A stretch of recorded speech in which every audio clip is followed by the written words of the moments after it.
கருப்படிச்சிருச்சு. ஓகேவா? கருப்புனா அவரு தான். ஓகேவா? வந்து சாபம் விட்டா பலிக்கும்னு சொல்றாங்க. அது உண்மையா மேம்? ஒரு இடத்துல வந்து தீராத ஆன்மா அந்த இடத்து மேல ஆசை இருந்தோ இல்லை அந்த இடத்துல புதையல் இருந்தோ இதாயிட்டு அந்த இடத்த போய் அவங்க வாங்கி வீடு கட்டினாங்கன்னா சில பூஜைகள் பண்ணாலும் அந்த ஆன்மாக்கள் வெளியேறாது. நிறைய பேர் சொல்லுவாங்க சுடுகாட்டுக்கு போனீங்கன்னா அங்கே நிறைய ஆவிகள் இருக்கும் அப்படின்வாங்க. ஒரு சவுண்ட் எல்லாம் வரும் ஒரு மாதிரி. உடம்பையும் சரி விடுறதுக்கான மனப்பக்குவம் இருக்காது. அதுக்காக அது திருப்பி நம்மளுக்கு கிடச்சிடாதா அப்படின்னு அலைய தான் ஆரம்பிக்கும். எப்படியேப்பட்ட சாந்தமான ஆன்மாவும் ஆக்ரோஷமாக மாறிடும். அதுக்கு பல மடங்கு சக்தி கூட இருக்கும். ஆவிகள் உலகம்னா அது எப்படி இருக்கும் மேம்? பெராண்டா ரேஸ் பேங்கிங் மற்றும் கவர்மெண்ட் தேர்வுகளுக்கான ஆன்லைன் மற்றும் ஆஃப்லைன் பயிற்சி.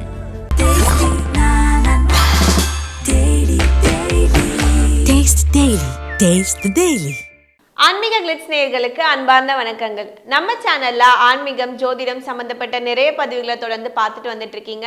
அந்த வகையில் இன்னைக்கு டாபிக் பார்த்தீங்கன்னா இந்தியா மட்டும் இல்லைங்க, உலகத்தில் இருக்கக்கூடிய நிறைய பேருக்கு இருக்கிற கேள்வியே பார்த்தீங்கன்னா பேய் இருக்கா இல்லையா, நம்பலாமா நம்பக்கூடாதா அப்படிங்கிற ஒரு கேள்வி தான். ஸோ உண்மையிலே பேய் இருக்கா அண்ட் அது இருந்தால் நம்ம எப்படி கண்டுபிடிக்கலாம், மேலும் மாந்திரிகம் சார்ந்த பல கேள்விகளுக்கு நம்ம கூட பதிலளிக்கிறதுக்காக நசிமா அம்மா அவர்கள் நம்மோட இணைஞ்சிருக்காங்க. வாங்க பேசலாம். வணக்கம்மா. வணக்கம். ரொம்ப மகிழ்ச்சிமா உங்களை சந்திச்சதுல. மிக்க மகிழ்ச்சிப்பா, சொல்லுங்க. ஸோ நம்ம ரெண்டு பேரும் சேர்ந்து தொடர்ந்து காம்போவாக நிறைய ஷூட்ஸ் பண்ணிட்டு இருக்கோம்.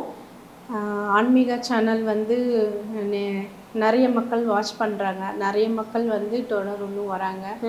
அதே மாதிரி நல்ல ஒரு ரிப்ளை இருக்குது. அதனால எனக்கும் அந்த சேனல் இன்னும் நிறைய மக்கள்கிட்ட ரீச் ஆகணும், நிறைய மக்கள் வந்து அவங்களோட கேள்விக்கான பதில் தெரிஞ்சுக்கணுங்கிறது என்னோட விருப்பமும். வணக்கம். வணக்கம் மேம். ஸோ வந்து இன்னைக்கு டாபிக் எதை பற்றி இருக்க போகுதுன்னா முழுக்க முழுக்க பேய் இருக்கா இல்லையா, நம்பலாமா நம்பக்கூடாதா அப்படிங்கிற ஒரு கான்செப்ட் மாதிரி தான். ஸோ அந்த வகையில் முதல் கேள்வி பார்த்தீங்கன்னா, இப்போ வீட்டில் வந்து பேய் இருக்குது அப்படின்னா அதை எப்படி கண்டறிகிறது? வீட்டில் அப்படின்னு நம்ம சொல்ல முடியாது, வெளியிலேருந்து கூட நம்ம வீட்டுக்கு அழைச்சிட்டு வரலாம். ஓகே.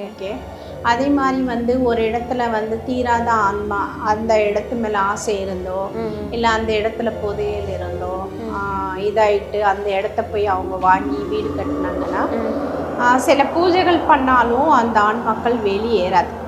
ஏன்னா திருப்தி கிடைக்காது பாருங்க. அப்போது அந்த ஆன்மாக்களுக்கு என்ன சாந்தி பண்ணலாம் அப்படின்னா, அது தெரிஞ்சுக்கிறது கொஞ்சம் கஷ்டமான விஷயந்தான், ஆனாலும் தெரிஞ்சுக்கலாம். எப்படின்னா, நம்மளுக்கு வீட்டில் சாமி கும்பிடவே பிடிக்காது, அடிக்கடி சண்டைகள் வரும், வீட்டில் வந்து நோய் இருந்துகிட்டே இருக்கும். பசங்களுக்காக இருந்தாலும் சரி, பெரியவங்களுக்காக இருந்தாலும் சரி, மாறி மாறி நோய்கள் இருந்துகிட்டே இருக்கும், விபத்துகள் நடக்கும், தேவையில்லாத விபத்துகள். சரிங்களா? பணம் காசு நிற்கவே நிற்காது. ஓகேங்களா? இந்த பிரச்சனைகள் எல்லாம் நீங்கள் அறிகுறியாக எடுத்துக்கலாம். புத்திகள் நல்லா படிக்கக்கூடிய பசங்கள் இருந்தால் புத்தி மடங்கி போயிடும், ஒரு படிப்பு தன்மையில் ஒரு இன்ட்ரெஸ்ட் இருக்காது. இந்த மாதிரி பிரச்சனைகள் நீங்கள் கண்டறியலாம். அது கண்டறிஞ்சு அது வெளியேற்றுறதுக்கு நல்ல ஒரு இடத்த நீங்கள் தேர்ந்து எடுத்து போனீங்கன்னா கண்டிப்பாக நீங்கள் தீர்வு கண்டுக்கலாம். Okay ma'am. இப்போ எனக்கு இருக்க இன்னொரு கொஷின் என்னன்னா, ஆன்மாவும் சொல்கிறாங்க பேயினும் சொல்கிறாங்க. ஸோ இதில் எது உண்மை? ஆன்மானா நம்மளோட சோல் அப்படின்வாங்க, பேய்னா அதுக்கு வந்து ஒரு உருவம், கொடூரமான உருவம் இருக்கும் அப்படின்றாங்க. ஸோ அதோட வேறுபாடுகள் எனக்கு புரியல. இது வந்து சோலுங்கிறதும் அதே அதாவது இப்போ நான் எக்ஸாம்பிள் சொல்ல போனால், கடவுளை நம்ம எந்த வகை எத்தனை கான்செப்டில் கூப்பிட்றோம்? ஜீசஸ்ங்கிறோம், அல்லாங்கிறோம், ஓகேவா, பெருமாளுங்கிறோம், முருகருங்க. அந்த மாதிரி பேய்களுக்கும் மனிதர்களால் உருவாக்கப்பட்டிருக்கிறதா. பொதுவாகவே ஆன்மா உடலை விட்டு பிரிஞ்சாவே அது ஆன்மா தான். ஓகேவா? ஆன்மா வந்து பல வகையான ஆன்மாக்கள் இருக்கு அப்படின்னு சொல்லுவாங்க. அந்த ஆன்மாக்கள் எப்படின்னாக்கா, நல்ல ஆன்மாக்கள் இருக்கு, கெட்ட ஆன்மாக்கள் இருக்கு. நல்ல ஆன்மாக்கள் எப்படி நம்மளுக்கு தேர்ந்தெடுக்கும், எப்படி உதவி செய்யும் அப்படின்னா, அது சித்தர்களோட ஆன்மாக்கள். அதே மாதிரி தெய்வ பக்தி உள்ளவங்க, ஒரு தாய் குணம் கொண்ட ஆன்மாக்கள் வந்து நம்மளுக்கு உதவி செய்யும். அதே மாதிரி வந்து வில்லத்தனமான ஒரு பேராசையிலையோ ஒரு துர்விபத்திலையோ இருந்திருக்கிறவங்க வந்து தீய ஆன்மாக்களா இருப்பாங்க, ஆக்ரோஷமா இருக்கும். அதுதான் நம்மளை வந்து பாடப்படுத்தும். அப்போ இதுலயே வந்து குட் பேட் ரெண்டுமே இருக்கு. ஓகேவா? Okay ma'am. இப்போ வந்து ஒருத்தவங்க இறந்துட்டாங்கன்னா அவங்களோட உடலை விட்டு ஆவி பிரிஞ்சா அது வந்து சுத்திக்கிட்டே இருக்கும்னு சொல்லுவாங்க. அந்த ஒரு 16 நாள் வந்து ஒரு காம் டவுனா இல்லாம சுத்திக்கிட்டே இருக்கும். நம்ம இறந்துட்டோமான்னு சொல்லிட்டு அதாலே அக்செப்ட் பண்ணிக்க முடியாதுன்னு சொல்லுவாங்க. ஸோ அது உண்மையா? இந்த ஆன்மாக்கள் வந்து அதான் நான் சொன்ன மாதிரி அவங்களா வந்து சூசைட் பண்ணிக்கிறது, இல்லை விபத்துகளில் இறக்குறது, இல்லை திடீர் மரணங்கள், இல்லை நோய் வாய்ப்பட்டு இறக்குறது, இந்த மாதிரி ஆன்மாக்கள் என்ன பண்ணோம்னா நம்ம அது விட்டு போக மனசு இல்லைல்ல, அவங்க ஃபேமிலியும் சரி அதோட உடம்பையும் சரி விடுறதுக்கான மனப்பக்குவம் இருக்காது. அதுக்காக அது திருப்பி நம்மளுக்கு கிடச்சிடாதான் அப்படின்னு அலைய தான் ஆரம்பிக்கும். ரொம்ப நாளாக 11 நாள் எல்லாம் அது வந்து தாக்கு பிடிக்காது, நம்மகிட்ட வராது. அந்த உடலை டிஸ்பஸ் பண்ணுற வரைக்கும் அது இருக்கும். ஓகேவா? அந்த உடல்ல எப்படியாச்சும் போயிட முடியுமா அப்படின்னு தான் ட்ரை பண்ணுமே தவிர்த்து வேற எதுக்கும் அலையாது. அப்போ அந்த உடம்பை எடுத்துகிட்டு போய் எரிக்கிறதோ இல்லை புதைக்கிறதோ செஞ்சுட்டாங்கன்னா அதோட அந்த ஆன்மா கிட்டக்க வராது. ஓகேங்களா? அதோட அவ்வளோதான். அதுக்கு தான் என்ன பண்ணுறாங்கன்னா ஒரு அரிசியில் தண்ணி, அதாவது பானையில் தண்ணி கொண்டு போய் உடைப்பாங்க, முச்சந்தின்னு சொல்லுவாங்க. அந்த இடத்துலயே அது ஸ்டாப் ஆகிடும், ரிட்டன் வராது. ரிட்டன் என்னன்னா அதுக்கு ஸ்டாப்பிங் எண்டிங் பாயிண்ட் அங்கே வைப்பாங்க. ஓகே, அந்தாண்ட சுடுகாட்டுக்கும் போகாது, சுடுகாட்டுலேயும் பேய் இருக்காது. ஓகேங்களா? இந்தாண்டியும் இல்லை இந்தாண்டியும் இல்லை, நடுவில் தான் அது இருக்கும். நிறைய பேர் சொல்லுவாங்க சுடுகாட்டுக்கு போனீங்கன்னா அங்கே நிறைய ஆவிகள் இருக்கும் அப்படிம்பாங்க. இல்லைம்மா, ஒரு சவுண்ட் எல்லாம் வரும் ஒரு மாதிரி அப்படின்னு. வாஸ்தவம் தான். சொல்கிறவங்க வந்து எப்படி வேணாலும் நம்ம சொல்லலாம். ஓகே, உண்மையை சொல்ல போனால் வந்து சுடுகாட்டில் வந்து தெய்வங்கள் தான் இருக்கும். ஓகே, எனக்கு இப்போ நிறைய பேர் எப்படின்னா எங்கள்லேயும் கூட தர்காக்களுக்கு போகிறோம். அப்போ தர்கானா என்னது? மனிதன் பொதித்த இடம் தானே, அப்போ அதுவும் சுடுகாடு தானே. ஓகேவா? அதுவும் சுடுகாடு தானே. அப்போ அங்கே போய் தூங்குறாங்க, அங்கேயே வந்து இதுவாக படிக்கிறாங்க, எல்லாம் செய்கிறாங்க. அங்கே பள்ளிவாசல் பக்கத்துலேயே கட்டி வைக்கிறாங்க. ஓகேவா? அப்போ அது கான்செப்ட் இல்லை. ஓகே, அதாவது இறை நம்பிக்கை உள்ள ஆன்மாக்கள் இறந்தும் தன்னோட இறைவனை கொண்டு மக்களுக்கு நல்லது செய்ய முடியும் அப்படிங்கிற கான்செப்ட்ல தான் தர்காக்கள் உருவாயிருக்கு. ஓகே, அதுதான் சித்தர்களோட சமாதிகளும் இருக்கு. பொதுவாகவே எல்லாரும் இருக்கக்கூடிய இதுதான் வந்து நம்ம சமாதிகள் இருக்கக்கூடிய இடங்கள். அப்போ அங்கே போயிட்டு நம்ம தூங்குறதோ படுக்கிறதோ எது பண்ணாலும் நம்மளுக்கு எதுவும் எஃபெக்ட் ஆகாது, சைடு எதுவும் நடக்காது. அதான் உண்மை. சரியா? அது ஒரு நம்மளோட உடலை புதைக்கக்கூடிய ஒரு இடம். ஓகேவா? அங்கே எதுவும் வராது. ஓகே மேம், ரொம்ப சிறப்பாக சொல்லிட்டு வரீங்க. இப்போ வந்து நிறைய பேர் சொல்லுவாங்க மாந்திரிகர் கிட்ட போய் நம்ம கேட்கும் போது எங்கள் வீட்டில் இந்த மாதிரி சரியில்லை, எதுவுமே சரியில்லைன்னு கேட்டால் இந்த மாதிரி உங்கள் வீட்டில் யாரும் இறந்துருக்காங்க, இல்லை உங்கள் வீட்டு பக்கத்தில் இறந்துருப்பாங்க, அவங்களோட ஆவி வந்து சாந்தம் அடையலை, அதனால தான் இப்படி சுற்றிட்டே இருக்குது, டிஸ்டர்ப் பண்ணிகிட்டே இருக்குன்னு சொல்லுவாங்க. பட் நீங்கள் சொன்னீங்க அந்த பாடி டிஸ்போஸ் பண்ணுற வரைக்கும் தான் அது வந்து அந்த ஆவி இருக்கும்னு சொன்னீங்க. ஸோ எப்படி மேம்? இப்போ அவங்க சொல்கிறத நான் வந்து அக்செப்ட் பண்ணிக்கலாம். இப்போ என்னென்னா முச்சந்தி அப்படி அந்த இடத்துல தான் நம்ம அதை ஸ்டாப் பண்ணுறோம். அந்த ஆன்மாக்கு ஒரு ஸ்டாப் எண்டிங் கேட் வைக்கிறோம். ஏன்னா சுடுகாட்டுக்கும் அதுக்கு பெர்மிஷன் இல்லை, இந்த வீட்டுக்கும் பெர்மிஷன் இல்லை, வேறு எங்கேயோ போய் அதை அலையலாம். ஓகேவா? ஆனால் அந்த 3 சாலை பாதையில் வந்து அதுக்கு ஒரு ஃபுல் ஸ்டாப் வைக்கிறாங்க. ஏன் வைக்கிறாங்கன்னா அதோட இடம் அதான். ஓகேவா? அப்போ அந்த இடத்துல விழுவுறதோ சரியா, இல்லை பைக் விபத்துகள் நடக்கிறதோ, இல்லைனாக்கா வேறு ஏதாச்சும் நடக்கிறதோ, இல்லை இவங்க வந்து தீட்டாயிட்டு போகிறதோ, இல்லை வந்து வயசு பசங்க வந்து பயந்த அங்கே விழுந்த உடனே பயப்படுறதோ, ஓகே, இல்லை அங்கே ஆக்சிடென்ட் ஆனவங்களை இவங்க பார்த்துட்டு வந்தாலும் வீட்டுக்கு கூட்டிகிட்டு வரலாம். ஓகே ஓகே, புரியுதுங்களா? இப்போ அங்கே அந்த இடத்துல என்ன நடந்திருந்தாலும் அந்த வேறு யாருன்னா அங்கே பார்த்தாங்க அப்படின்னா அவங்க மூலிமா வீட்டுக்கு ஓகேவா? அப்போ வீட்டுக்கு இப்படி தான் கூட்டிகிட்டு வராங்க. ஓகே, அப்போ அந்த ஆண்மக்கள் இருக்கு அப்படின்னு சொல்லலாம். இப்போ இவங்க பக்கத்து வீட்டுக்காரங்க சூசைட் பண்ணி இறந்துருக்கலாம், அதை இந்த பையன் பார்த்துருப்பான். அப்போ அது எங்கே போகும்? இவன் மூலியமா இங்கே வந்துடும். ஏன்னா அதுக்கு தெரியும் இவன் பயந்தவான்ட்டு. ஓகே, புரியுதுங்களா? இவன் அதை பார்த்து பயந்துருப்பான், இப்போ இவன் தான் கரெக்டான ஆளுன்னு வந்துடும். ஓகே, நம்ம பயந்தா மட்டும்தான் நம்மள அதை ஃபாலோ பண்ணோம். ஆமா, நிறைய பேர் இது சொல்லி நான் கேள்விப்பட்டிருக்கேன். நம்ம பயப்படலை, சோல் இல்லை, பேய் இல்லைன்னா இல்லை. ஓகேவா? இல்லை பேய் இருக்கு, என் பின்னாடி இருக்கு அப்படின்னா அது இருக்கு.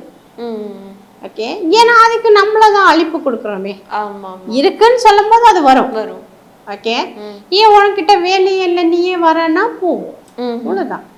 ஓகேவா? அதனால பயப்பட வேண்டிய அவசியம் இல்லை, அதை நம்ம கிளியர் பண்ணிக்கலாம். Okay ma'am. அடுத்தபடியாக பார்த்தீங்கன்னா ஆன்மா வந்து சாபம் விட்டால் பழிக்கும்னு சொல்லி சொல்கிறாங்க, அது உண்மையா மேம்? கண்டிப்பா ஆன்மாக்கள் சாபம் விடுறது உண்டு. ஏன் சாபம் விடும் அப்படின்னா, இப்போ வந்து எக்ஸாம்பிளுக்கு நிறைய சொத்து இருக்கு என்கிட்ட. ஓகேவா? நான் வந்து வச்சு நல்லா ஆட்சி செய்யணும், நல்லா அனுபவிக்கணும் அப்படின்னு நினைச்சிட்டு இருப்பேன். திடீர்னு நான் இறந்து போயிடுவேன். ஓகே, என்னோட சொத்தை யாரோ அனுபவிச்சுட்டு இருப்பாங்க. அப்ப நான் என்ன பண்ணுவேன், நான் அனுபவிக்க முடியலையே, அப்ப சாபம் தான் விடுவேன். இந்த சொத்தெல்லாம் உனக்கு வீணா போட்டோம், உனக்கு கிடைக்காம போட்டோம். கண்டிப்பா அது நடக்கும். ஓகே, அதே மாதிரி பறிக்கிறதுங்கிறது அநியாயமா அவங்க கிட்ட பறிச்சிருப்பாங்க. அப்ப அவங்க இறந்துட்டாலும் என் சொத்தை இவன் பறிச்சு அனுபவிச்சுட்டு இருக்கானே, நீ இறைவன் கிட்ட வேண்டுதலை வச்சாலும் அது போயிடும். ஓகே, அது கொஞ்சம் கொஞ்சமா போயிடும், உடனடியா போகுங்கிற அவசியம் இல்லை. கொஞ்சம் கொஞ்சமா ஏதோ ஒரு வகையில அது நஷ்டமா போயிடும். ஓகேவா? கண்டிப்பா பழிக்கும். ஓகே, அதுக்கு உணர்வுகள் உண்டு, ஆன்மாக்கும் உணர்வுகள் உண்டு.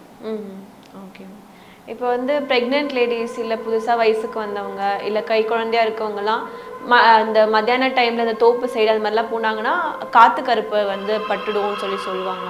ஸோ அப்படின்னா என்னது மேம் காற்று கருப்புனா? கருப்புங்கிறது வேற விஷயம். கருப்புங்கிறது ஒரு சாமியோட பேரு, சரியா? கருப்பண்ண சாமி அப்படின்னு சொல்லுவாங்க, அவரை தான் கருப்பும்பாங்க. ஓகே, கருப்பு அடிச்சிருச்சு. ஓகேவா? கருப்புனா அவரு தான். அவரோட வேலை என்னன்னா வயல்ல வந்து திருட்டு போறதோ இல்ல வயல்ல வந்து யாருன்னா வந்து ஏதாச்சும் வளைச்சு போட்டுப்பாங்க இல்லையா, அதெல்லாம் நடக்காம பாத்துக்கிறது அவரோட கான்செப்ட். அப்போ அவர் என்ன பண்ணுவாருன்னா ஒரு குதிரை எடுத்துட்டு சுத்திக்கிட்டு வருவார், ஃபுல்லா சுத்திக்கிட்டு வருவார். அப்போ அவர் வரும்போது இவங்க ஆப்போசிட் போனாங்கன்னா அது என்ன ஆகும், குறுக்க போற மாதிரி தானே. அப்போ அத பயந்த கோளாறு மாதிரி அவங்களோட நிழல் பட்டாலே நம்மளுக்கு காய்ச்சல் வந்துடும், வயிற்றால போகும், வாந்தி எடுக்கும். ஓகேங்களா? அவங்களால வந்து சொல்ல முடியாது எனக்கு இதுதான் பண்ணுதுன்னு சொல்ல முடியாது, டாக்டர் கிட்ட போனாலும் நிக்காது. அதுதான் வந்து கருப்பு. ஓகேவா? கருப்பு வந்து நம்மளுக்கு 3 வகையில நம்ம பிரிச்சு எடுத்துக்கலாம். ஓகேவா? கருப்புங்கிறது தெய்வமாகவும் எடுத்துக்கலாம், இல்லை கருப்புங்கிறது நெகட்டிவா பார்த்தா நெகட்டிவ் ஆன்மாவும் நம்ம எடுத்துக்கலாம். அதனால இது வேற அது வேற, ரெண்டும் சேர்க்கக்கூடாது. ஓகேவா? காத்துங்கிறது வந்து பேய். காத்து. ஓகே, காத்துங்கிறது வந்து ஆன்மா அடிச்சுதான் அர்த்தம். அதே மாதிரி இந்த கருப்பு அடிச்சிருச்சுன்னா அது வந்து ஒரு தெய்வ சம்பந்தப்பட்டது, காவல் தெய்வம். அது அடிச்சிருச்சுன்னா அது நம்மளுக்கு என்ன ஆகும்னாக்கா தொடர்ந்தே நம்மளுக்கு உடம்பு சரியில்லாம ஆயிட்டே இருக்கும், மெலிசாயிருவாங்க. ஓகேவா? உடம்பு நல்லா மோட்டா இருப்பாங்க, அவங்க அப்படியே உடம்பு போயிடும். ஓகேவா? அதுக்கு இதுக்கு சம்மந்தம் இல்லை. ஓகே மேம், ரொம்ப தெளிவாக சொன்னீங்க. இப்போ இறந்தவர்களோட ஆன்மா வந்து நம்ம கிட்ட பேசும்னு சொல்றாங்க. இறந்துட்டாங்கன்னா நான் எப்படி என்னால் அக்செப்ட் பண்ணிக்க முடியல நான் இறந்ததேன்னு சொல்லிட்டு நம்ம கிட்ட வந்து பேச ட்ரை பண்ணுவாங்க அப்படின்னு சொல்லி கேள்விப்பட்டிருக்கேன். ஸோ அதை பற்றி சொல்லுங்க. அது வந்து பிளட் ரிலேஷன் இருந்தால் தாராளமாக பேச வைக்கலாம். ஓகேவா? ஃபர்ஸ்ட் ஆஃப் ஆல் வந்து ஒரு ஆன்மா வருது வர வைக்கணும் அப்படின்னா அவ்வளோ ஈஸியாக நம்ம கண்ட்ரோல் பண்ண முடியாது. ஓகே, ஏன்னா இந்த உடலுக்குள்ள இருக்கிற வரைக்கும் நம்ம ஒரு நார்மல் பர்சனாக இருப்போம். இந்த பாடி விட்டுட்டாலே அது ஆக்ரோஷமா மாறிடும்.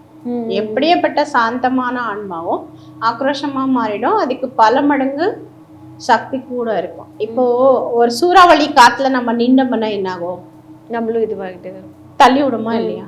நம்மளோட ட்ரெஸ் எல்லாம் பறக்கும், நம்மளையே வந்து ஒரு பேக்கோட இருந்தாலும் கொண்டு போய் முட்டோம். அப்போ அது ஆன்மா எவ்வளவு வேகத்துல வரும். ஓகேவா? அந்த மாதிரி வேகம் இருக்கும். அதே மாதிரி நார்மல் பர்சன் ஒரு இந்த உடம்புல இருக்கிற ஆன்மா செய்ய முடியாத ஒரு வேலையை அந்த உடல் விட்டு போயிருக்கிற ஆன்மா செய்யும். ஓகேவா? ஒரு காரை வேணா ஒத்த கையில தூக்கும். ஓகேவா?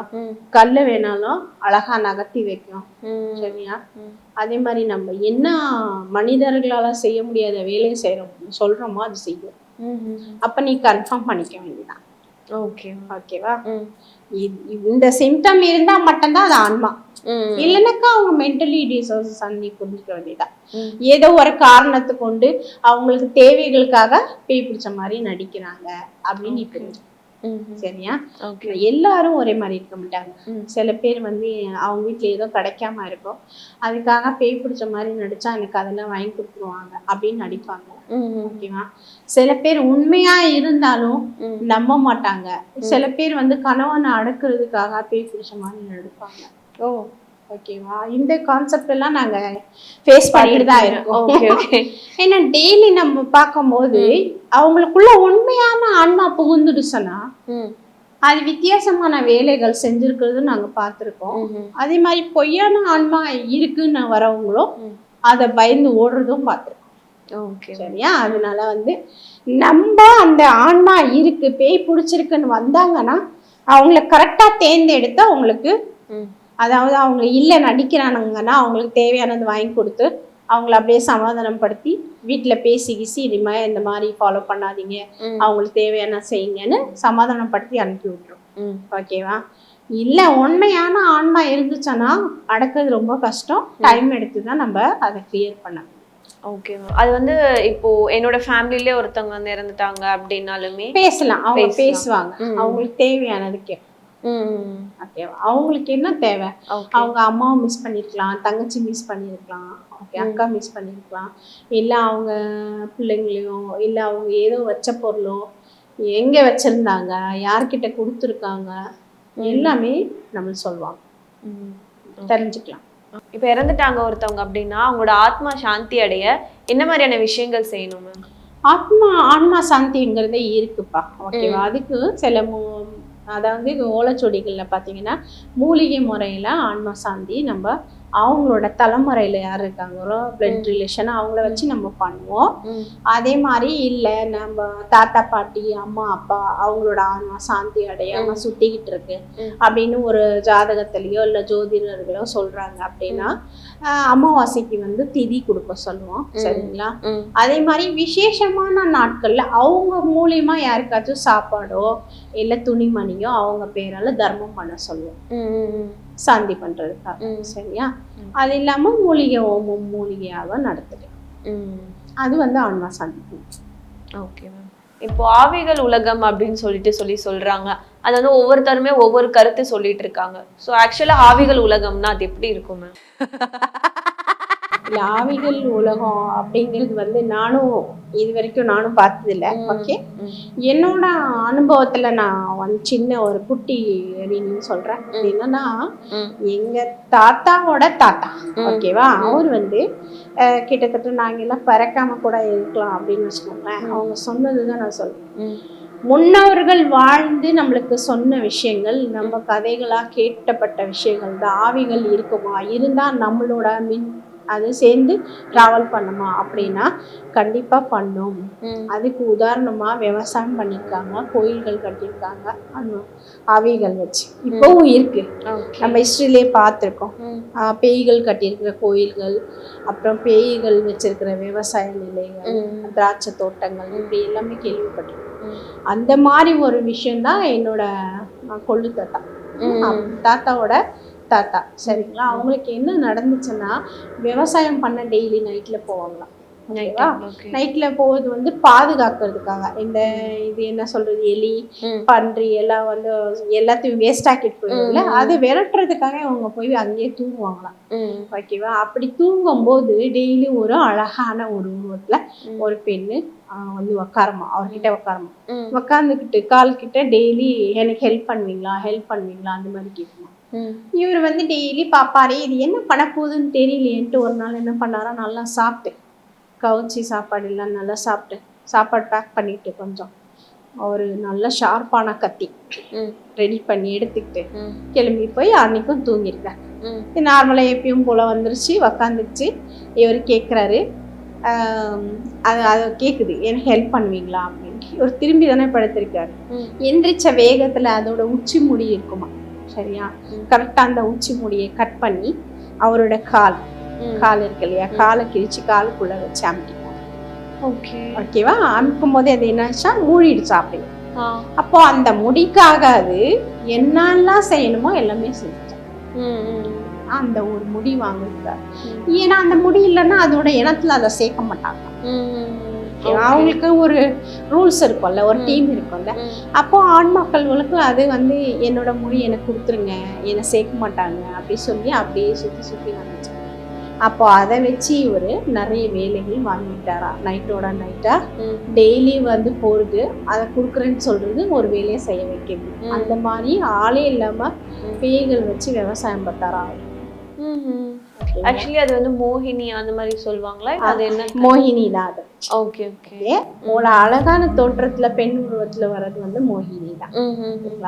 அப்போ அவங்க வந்து கடைசியா உணர்ந்துக்கிட்டாராம், நாம இதுங்களுக்கு தான் நம்ம இரையாக போறோம் அப்படின்னு உணர்ந்துட்டு அப்ப சொன்னாரா, என்னோட பாடியில எதுவும் நீங்க தேடாதீங்க, என்ன கிடைக்குதோ அதை வச்சு நீங்க அடக்கம் பண்ணிடுங்க அப்படின்னு சொல்லிட்டு கடைசியா கிளம்பி போனவரும் அந்த முடி கொடுத்ததோட அவங்களோட பாடி இருக்கு இல்லையா, வெறும் எலும்பு முன்னதான் கிடைச்சிடும். இது எங்க தாத்தா டைரக்டா பார்த்து எங்களுக்கு சொன்ன ஒரு விஷயம். அப்போ அதுங்க விளைச்சல் எல்லாம் அவ்வளவு சூப்பரா இருந்துச்சோம். மற்றவங்க விளையறதை விட அதிக மடங்கு அவ்வளோ டேஸ்டாகவும் இருந்துச்சு. புரியுதுங்களா? அப்போ அதுங்களும் வந்து நம்மளோட இன்வால்வ் ஆகும். ஓகே, ஏன்னா அதுங்களோட விஷயம் ஏதோ நம்மகிட்ட இருக்குன்னா நம்மளுக்கு ஹெல்ப் பண்ணும். ஓகேவா? அதனால ஆண் மக்கள் உலகங்கிறது வந்து ரொம்ப டிஃப்ரெண்ட்டானது. நம்மளோடையும் சேர்ந்து ட்ராவல் பண்ணிக்கிட்டு இருக்காங்கிறது அவங்க. ஓகே. இப்போ வந்து மோகினினாலே வந்து மோகினி வரதோட அறிகுறிகள் பார்த்தீங்கன்னா மல்லிகைப்பூ ஸ்மெல் வரும், வளையல் சவுண்டு கேட்கும் அப்படிலாம் சொல்றாங்க. மோகினி பெரும்பால் மோகினிங்கிறது வந்து ஒரு கன்னி பெண். ஆமா. ஓகேவா? கல்யாணம் ஆகாத கனியே கழியாத ஒரு பெண்ணு தான் மோகினியா மாறுறது. ஓகே, அது நிறைய பேருக்கு ஹெல்ப்பும் பண்ணிருக்கு. அதே மாதிரி ஆண் பிள்ளைங்களை தான் அது பிடிக்கும். ஆமா, பெண் பிள்ளைங்களை பிடிக்காது. ஓகேவா? பெண் பிள்ளைங்க கிட்ட போகவும் போகாது. மோகினிக்கு ஆண் பிள்ளைங்க தான் பிடிக்கும். ஓகேவா? அதே மாதிரி சாஸ்தானுக்கு வந்து பெண் பிள்ளைங்க பிடிக்கும். ஓகேவா? குட்டி சாஸ்தான்னு சொல்லுவாங்கல்ல, அதுக்கு பெண் பிள்ளைங்க தான் பிடிக்கும். அதோட வேலை என்னன்னா குட்டியா தான் இருக்கும். ஓகே, ஒரு 5 அடிக்கு தான் இருக்கும். அது செய்யக்கூடிய வேலைகள் எல்லாம் வந்து படு மோசமா இருக்கும். ஓகே, கருப்பா இருக்கும், கருத்த குட்டி மாதிரி இருக்கும். அதை நாங்க உணர்ந்துருக்கோம். நாங்க வந்து நேர்ல பார்த்ததில்லை. அதோட நிழலே வரும்போது நம்மளுக்கு தெரிஞ்சிடும். அப்படி ஒரு மின்சாரம் வந்து எலக்ட்ரிக்கல் ஷாக் அடிச்சா எப்படி இருக்கும் அப்படி நம்மளுக்கு அடிக்கும். அங்க கிராஸ் ஆனதுனவே இங்க அந்த பவர் வரும். அந்த அளவுக்கு ஃபாஸ்டா இருக்கும். பெராண்டா ரேஸ் பேங்கிங் மற்றும் கவர்மெண்ட் தேர்வுகளுக்கான ஆன்லைன் மற்றும் ஆஃப்லைன் பயிற்சி.